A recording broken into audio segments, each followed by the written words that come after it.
주님의 은혜와 평안이 여러분과 또한 여러분의 가정 가운데 함께하기를 간절히 바랍니다. 영국의 철학자 버트런드 러셀이라는 분이 계십니다. 이분은 수학자였습니다. 그리고 시간이 지나면서 철학자가 되셨고 또 시간이 지나면서 평화주의자가 되었습니다. 그분은 참 많은 저술 활동을 하면서 여러 가지 책들을 많이 썼습니다. 대표적으로 서양 철학사라는 교과서적인 책을 저술하기도 했습니다. 다양한 책으로 영향력을 펼치고 또 많은 책으로 말미암아 사람들을 변화시키자 이분이 1950년대에 노벨 문학상을 받게 되셨습니다. 이분이 자신의 저서에서 훌륭한 삶이란 무엇인지에 대해서 이렇게 말했습니다. 훌륭한 삶이란 사랑으로 힘을 얻고 지식으로 길잡이를 삼는 삶이다 라고 말했습니다. 그냥 사랑이 아니라 그냥 지식이 아니라 사랑과 지식이 함께할 때 훌륭한 삶을 살아갈 수 있다라고 말합니다. 사랑이 없는 지식이 혹은 지식이 없는 사랑은 훌륭한 삶이 될 수 없고 오히려 문제를 일으키게 된다는 것이지요. 그래서 그는 사랑 없는 지식 이것으로 말미암아 세계대전이 일어났다라고 말합니다. 그리고 지식이 없는 사랑으로 말미암아 무분별해졌고 방탕해졌다라고 말합니다. 어떻게 보면 우리의 신앙도 마찬가지일지도 모릅니다. 우리는 사랑이라는 것을 참 좋아합니다. 또한 기독교를 사랑의 종교라고 부르기도 합니다. 그만큼 우리에게 있어서 사랑은 너무나 중요합니다. 그런데 우리의 사랑은 단순히 사랑이 아니라 사랑과 지식이 함께 가는 사랑입니다. 고린도전서 8장에 보면은 사랑이 없는 지식은 교만하다고 말했습니다. 그리고 고린도전서 13장에 보면은 아무리 내가 많은 지식을 가졌을지라도 세상의 모든 지식을 내가 가지고 있을지라도 사랑이 없으면 아무 쓸모 없다라고 말합니다. 그래서 사랑이 없는 지식은 자칫 우리를 율법주의에 빠지게 합니다. 인터넷에 보니까 사랑이 없는 이라는 글이 있습니다. 제가 그 글을 한번 읽어드리도록 하겠습니다. 사랑이 없는 의무감은 사람을 묵뚝뚝하게 만든다. 사랑이 없는 책임감은 사람을 냉엄하게 만듭니다. 사랑이 없는 정의감은 사람을 무자비하게 만듭니다. 사랑이 없는 교육은 아이들을 반항하게 만듭니다. 사랑이 없는 지성은 사람을 교활하게 만듭니다. 사랑이 없는 친절은 사람을 위선적이게 합니다. 사랑이 없는 명령은 사람을 비열하게 만듭니다. 사랑이 없는 지식은 사람으로 하여금 군림하게 만듭니다. 사랑이 없는 힘은 사람을 난폭하게 만듭니다. 사랑이 없는 명예는 사람을 오만하게 만듭니다. 사랑이 없는 부는 사람을 탐욕스럽게 만듭니다. 사랑이 없는 믿음은 사람을 광신적이게 합니다. 사랑이 없는 삶은 미련한 것입니다. 이렇듯 사랑이 없으면 모든 것이 헛되고 미련하고 오히려 문제가 일어나게 되는 것이지요. 그렇다고 한다면 지식이 없는 사랑은 어떠할까요? 지식이 없는 사랑은 아까 전에도 언급하다시피 무분별합니다. 자신의 욕망에 사로잡힙니다. 자신의 만족과 감정에 치우치는 이기적인 사랑을 하게 됩니다. 더 나아가 하나님이 기준이 아닌 나의 기준, 세상의 소리, 세상의 흐름에 쫓는 사랑을 하게 되는 것이지요. 금쪽 같은 내 새끼라는 좀 발음이 좀 강하죠. 금쪽이라는 그 프로그램 여러분 보신 분들 계실 겁니다. 그곳에 등장하는 부모님, 자녀를 정말 사랑하는 사람들입니다. 잘못된 사람들이 아닙니다. 자녀를 분명 사랑하는 분들입니다. 그런데 문제를 가지고 있습니다. 자녀에 대한 문제를 가지고 있습니다. 그래서 그 프로그램을 보면은 어떻지요? 아이들을 변화시키기보다는 그 부모의 사랑이 어떤 문제점이 있는지 그 사랑 안에 어떻게 변화가 되어야 되는지 알려주지요. 지식 없는 사랑은 이렇듯 우리가 잘못된 사랑을 할 수밖에 없습니다. 그래서 오늘 본문에서 사도 바울이 빌립보 교회 성도들을 향해 여러분의 사랑이 지식과 총명으로 더 풍성하게 되기를 바라고 있습니다. 사랑이 풍성해지려면 지식과 사랑이 필요하다라고 말하고 있습니다. 오늘 본문에 있는 내용은 빌립보서 1장 3절에서부터 11절까지에 있는 내용 중 마지막 부분에 있는 내용입니다. 빌립보서 1장 3절부터 11장까지에 있는 내용은 사도 바울이 빌립보 교회를 향한 마음, 정말 애정 섞인, 애정이 많이 담긴 그 마음의 표현들이 담겨져 있습니다. 근데 그 표현이 세 가지로 볼 수 있는데, 과거와 현재와 미래에 대한 사도 바울의 마음이 담겨져 있습니다. 3절부터 6절까지 있는 내용을 보면 과거에 사도 바울과 빌립보 교회 성도들의 그 관계 속에서 하나님의 은혜, 하나님의 역사, 또한 많은 사랑들에 대한 감사의 표현을 하게 됩니다. 빌립보 교회에 사도 바울이 전도했을 때가 언제냐면 2차 전도 여행 때였습니다. 정말 많은 성령의 역사가 일어났을 때였습니다. 원래는 사도 바울이 빌립보 지역을 가기는 원치 않았습니다. 다른 지역을 가려고 했습니다. 근데 성령께서 그곳으로 인도하셨죠. 그리고 환상을 보면서 그곳으로 가게 되었죠. 가면서 누구를 만났습니까? 루디아를 만났고, 또 그 이후에 귀신 들려서 점을 치는 여인을 고치는 놀라운 사건이 일어났습니다. 근데 그것으로 말미암아 감옥에 갇히게 되죠. 하지만 그 감옥에 갇히면서 어떤 일이 일어났습니까? 감옥이 흔들렸고 옥문이 열렸습니다. 놀라운 사건이 일어났습니다. 그럼에도 불구하고 사도 바울은 도망치지 않았고 간수장을 오히려 복음을 전하면서 회심하고 그리스도인으로 만들죠. 빌립보는 성령의 역사가 많이 일어났던 곳이었습니다. 또 빌립보는 사도 바울과 함께 많은 사랑을 나누었던 곳이었습니다.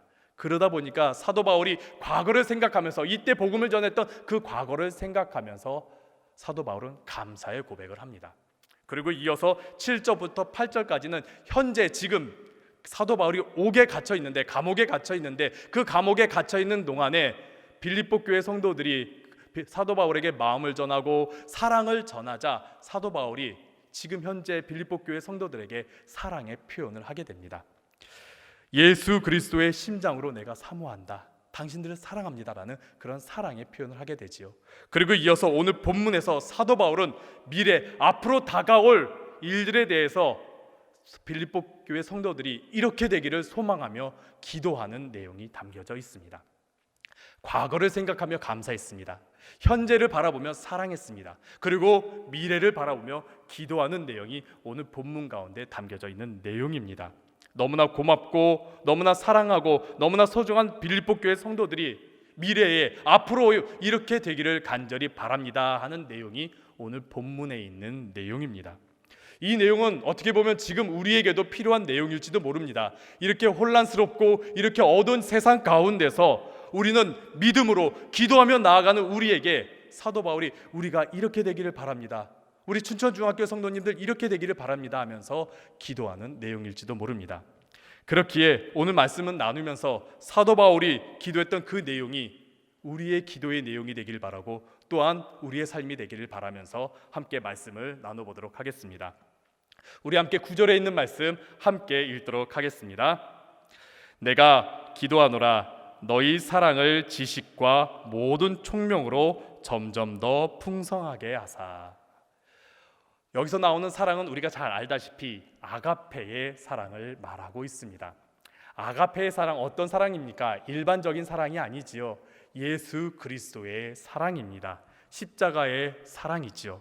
이 사랑이 우리 안에 풍성하게 되기를 사도 바울은 기도하고 있습니다. 그렇다면 예수님의 사랑은 어떤 사랑입니까?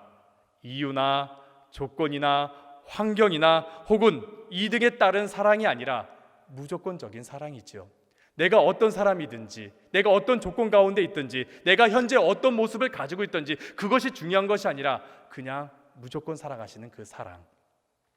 그래서 원수도 사랑하고, 또한 그 사랑은 희생적이며, 또한 그 사랑은 헌신적이지요. 어떻게 보면 굉장히 이해하기 어려운 사랑입니다. 이 사랑이 우리 안에 풍성하기를 사도 바울은 바라고 있습니다. 그렇다면 이 사랑이 풍성해지기 위해서 어떻게 해야 되느냐?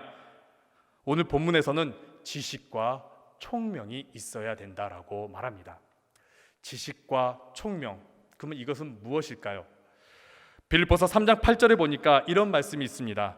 또한 모든 것을 해로 여김은 내 주 그리스도 예수를 아는 지식이 가장 고상하기 때문이라. 사도 바울은 지식을 말할 때 세상에 있는 많은 지식을 말하지 않습니다. 그가 배웠던 많은 헬라의 문학, 헬라의 지식, 또한 유대인들의 많은 지식들, 그것은 그렇게 중요하지 않았습니다. 사도 바울에게 있어서 가장 중요한 지식은 무엇이냐? 예수 그리스도를 아는 지식인 것입니다. 그 지식을 오늘 본문에서 말하고 있습니다. 그러면 총명은 어떤 것일까요? 총명이란 단어가 헬라어로 보면은 아이스데시스라는 단어를 사용하는데 신약 성경에 그렇게 많이 쓰이는 단어가 아닙니다. 딱 2번 쓰이고 있는데 언제 쓰이냐? 오늘 본문에 있는 9절과 10절에서 쓰입니다. 10절에서 언제 쓰이느냐? 선한 것을 분별, 그 분별이라는 단어에 쓰이고 있습니다. 그래서 총명이라는 단어는 어떤 뜻을 가지고 있느냐? 분별력, 판단력, 그것을 가지고 있습니다. 그렇다면 이 분별력과 판단력은 어떤 기준을 가지고서 분별하고 판단하게 될까요? 우리 함께 로마서 12장 2절에 있는 말씀을 함께 읽도록 하겠습니다. 함께 읽겠습니다. 너희는 이 세대를 본받지 말고 오직 마음을 새롭게 함으로 변화를 받아 하나님의 선하시고 기뻐하시고 온전하신 뜻이 무엇인지 분별하도록 하라. 아멘. 우리가 해야 될 총명, 우리가 가져야 될 총명, 우리가 가져야 될 분별은 무엇이냐? 이것이 하나님께서 원하시는 것인지 아닌지, 이것이 하나님의 뜻인지 아닌지, 이것이 하나님께서 원하시고 기뻐하시는 것인지 아닌지, 이것을 구별할 수 있는 총명이 우리에게 필요합니다. 지식과 총명, 이건 굉장히 중요합니다. 근데 이 공통된 점은 무엇이겠습니까? 이곳의 공통된 점은, 이것의 기준, 지식과 총명의 기준은 예수 그리스도라는 것이죠. 예수 그리스도를 아는 지식이 우리 안에 있고, 또한 선한 것이 무엇인지 알고 고민하고 분별할 수 있는 그런 총명이 우리 안에 있다면은 우리는 풍성한 사랑 가운데 거할 수 있다라고, 그 십자가의 사랑 가운데 우리가 나아갈 수 있다라고 말씀하고 있습니다. 그렇다면 이러한 십자가의 사랑, 이러한 풍성한 사랑이 우리에게 왜 필요하겠습니까? 우리에게 왜 필요할까요? 오늘 본문 10절에 있는 말씀을 보니까 이렇습니다. 너희로 지극히 선한 것을 분별하며. 이 사랑이 필요한 이유는 우리가 이 땅 가운데 살아갈 때 지극히 선한 것을 분별하기 위함입니다. 다른 것을 하기 위함이 아니라 지극히 선한 것을 분별하기 위함입니다. 이 세상은 선한 것이 무엇인지, 진리가 무엇인지 참 알기 어렵습니다. 많은 정보들이 우리에게 흘러오고 있습니다. 많은 소식들이 우리에게 흘러오고 있습니다. 그런데 우리가 이것을 어떻게 합니까? 분별하기가 너무나 어렵습니다. 가짜가 너무나 많습니다. 진짜가 무엇인지 구별하기 너무나 어렵습니다. 특히 코로나19 때 어떠했습니까? 우리는 정말 무엇이 진짜인지, 우리는 무엇을 선택해야 되는지 알 수 없는 다양하고 많은 소식들로 말미암아 혼란스러워했지요. 우리의 불안을 자극하는 왜곡된 정보들이 너무나 많이 있었습니다.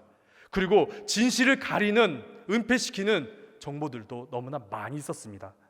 그러다 보니까 우리는 너무나 혼란스러웠습니다. 그리고 우리는 신뢰하지 못한 상황 가운데 살아가고 있습니다. 그런 정보들 가운데 내게 조금 이득이 되고, 내가 조금 편리하고, 내가 조금 더 나에게 맞는다 그러면은 그냥 맹목적으로 따라가고 그것을 위해서 살아가는 모습을 보게 되지요. 이럴 때일수록, 이렇게 혼란스러운 세상일수록, 이렇게 다양한 정보가 많고 혼란스러운 세상일수록 우리는 분별력을 가져야 합니다. 이 세상 속에서 선한 것이 무엇인지, 무엇이 정의인지, 무엇이 옳은 것인지, 무엇이 하나님께서 원하시는 것인지 우리가 분별해야 하는 것이지요. 사도 바울은 빌립보 교회 성도들이 이렇게 선한 것을 분별하기를 원했습니다. 왜 그랬을까요? 빌립보 교회도 혼란스러웠기 때문입니다. 사도 바울이 옥에 갇혔습니다. 어떠했을까요? 온갖 소문들이 퍼졌겠죠. 왜 옥에 갇혔는지, 왜 무슨 일 때문에 옥에 갇히게 됐는지, 사도 바울이 어떤 죄를 지었는지, 여러 가지 가짜 소식들과 함께 여러 가지로 혼란스러웠을 것입니다. 그리고 그때 이 편지를 쓸 당시에는 여러 지역의 교회들이 참 혼란스러웠을 때입니다. 파벌이 일어났습니다. 그리고 이단과 거짓 교사들로 말미암아 혼란스러웠습니다. 율법주의자들로 말미암아 복음이 마구 흔들리고 있었습니다. 많은 그리스도인들이, 많은 교회의 성도들이 이전의 삶으로, 이전의 악한 삶으로, 악한 길로 빠지고 있었습니다. 그리고 그러한 모습이 빌립보 교회까지도 침투하고 있었던 것이죠. 그래서 사도 바울은 당장이라도 달려가서 이것을 바로 세우고 싶었습니다. 그런데 사도 바울이 어떻게 됐습니까? 감옥에 갇혀버리고 말았지요. 당장에 달려가서 해결하고 싶은데 감옥에 갇혀버리는 바람에 어떤 것도 할 수 없었습니다. 어떻게 보면 사도 바울은 굉장히 답답했을지도 모릅니다. 조급했을지도 모릅니다. 그런데 이때 사도 바울이 했던 것이 무엇입니까? 어떻게 했습니까? 기도했습니다. 다른 거 하지 않았습니다. 이래라 저래라 하지 않았습니다. 그저 기도했습니다. 사도 바울은 잘 알고 있었습니다. 지금의 자신의 능력으로, 지금의 자신의 상황으로 어떻게 할 수 있는 것이 없다라는 것 잘 알고 있습니다. 더 나아가 자신의 능력으로는 이것을 해결할 수 없음을 잘 알고 있었습니다. 그래서 이 모든 것은 자신의 능력으로 하는 것이 아니라 하나님의 능력으로, 하나님의 역사 안에서 이루어질 수 있기 때문에 그는 빌립보 교회를 향하여 기도했던 것이지요. 빌립보 교회 성도들의 마음과 생각을 하나님께서 지켜주시리라는 그 믿음으로 사도 바울은 빌립보 교회를 향하여 기도한 것입니다. 그래서 사도 바울이 이렇게 해라 저렇게 해라 이렇게 서신서에 쓰는 것이 아니라 그는 기도한다라고 말하고 있습니다. 지식과 총명을 갖춘 사랑이 풍성하여지기를, 빌립보 교회가 이렇게 풍성한 사랑을 하기를 기도하고 있습니다. 그래서 그 모든 것들이 하나님께서 이루어 주시기를 그는 기도하고 있는 것이지요. 우리 역시 이렇게 혼란스러운 세상 가운데서 무엇이 정답인지 무엇이 옳은 것인지 알기 힘들고 분별하기 힘든 이 세상 가운데 우리의 힘으로 하기보다는 하나님께 기도해야 합니다. 하나님, 이것을 분별할 수 있는 총명을 더하여 주시옵소서. 하나님, 이 세상 가운데 내가 바른 길을 걸어갈 수 있는 지식을 더하여 주시옵소서. 하나님, 내가 이 세상 가운데 내 욕심대로 살아가는 것이 아니라 내 이득과 내 만족을 위해 살아가는 것이 아니라 하나님의 뜻을 이룰 수 있는 그 사랑을 내게 더하여 달라고 우리는 기도해야 할 것입니다. 이 세상 속에서 내가 바른 길을 걸어가기를, 우리들의 자녀들이 이 혼란스러운 세상 가운데서 옳은 것을 선택하기를 하나님께서 나에게 그런 분별의 능력을 더해 달라고 우리는 기도해야 합니다. 악한 것, 불의한 것, 미워하는 것, 외면하는 것들은 다 버리고 주님의 사랑으로 선한 것을 선택하게 해달라고 우리는 그것을 붙잡고 기도해야 될 것입니다. 나의 욕심이나 나의 만족을 위해서 기도하기보다 하나님, 내가 이 땅 가운데 이 혼란스러운 세상 가운데 살아갈 때 내가 분별할 수 있는 능력을 더해 달라고 우리는 기도해야 합니다. 그 기도가 나뿐만이 아니라 우리들의 자녀들, 또한 내가 중보기도하는 그 대상자들을 위해서 우리가 이렇게 기도해야 합니다. 그리고 그 기도가 어떤 기도를 향해야 됩니까? 주님, 내가 예수님을 닮은 삶을 살게 하여 주시옵소서. 예수의 삶을 살게 하여 주시옵소서. 예수님의 사랑을 담고 예수님의 사랑을 전하고 예수님의 사랑을 전할 수 있는 그 삶을 살게 하여 달라고, 그런 풍성한 사랑이 내 안에 임하게 달라고 우리는 기도해야 합니다. 지식과 총명을 갖춘 사랑, 우리는 이것을 위해서 기도해야 합니다. 사도 바울의 기도가 우리의 기도가 되기를 간절히 바랍니다. 그리고 우리의 자녀를 위한 기도가 되기를 간절히 바랍니다. 또한 열방을 향한 기도가 되기를 간절히 바랍니다. 그리고 이 기도를 통하여 우리가 11절에 있는 말씀과 되기를 간절히 바랍니다. 우리 함께 11절에 있는 말씀 함께 읽도록 하겠습니다. 함께 읽겠습니다. 예수 그리스도로 말미암아 의의 열매가 가득하여 하나님의 영광과 찬송이 되기를 원하노라. 아멘. 나의 능력이나 나의 힘이나 나의 방법으로 열매를 맺는 것이 아니라 하나님의 능력으로 예수 그리스도로 말미암아 의의 열매가 여러분 가운데 맺혀지기를 간절히 바랍니다. 여러분의 삶 속에서 그 풍성한 사랑으로 말미암아 올바른 열매들이, 하나님께서 기뻐하시는 열매들이, 하나님께서 원하시는 열매들이 맺혀지시기를 간절히 바랍니다. 이를 위해서 오늘 말씀드린 것처럼 우리 안에 사랑이 풍성해야 됩니다. 총명과 지식을 갖춘 분별력 있는 사랑이 충만해야 됩니다. 이를 위해서 기도하시면서 여러분들이 살아가실 때에 하나님의 영광이 되고 찬양이 되는 여러분들 되시기를 간절히 바랍니다.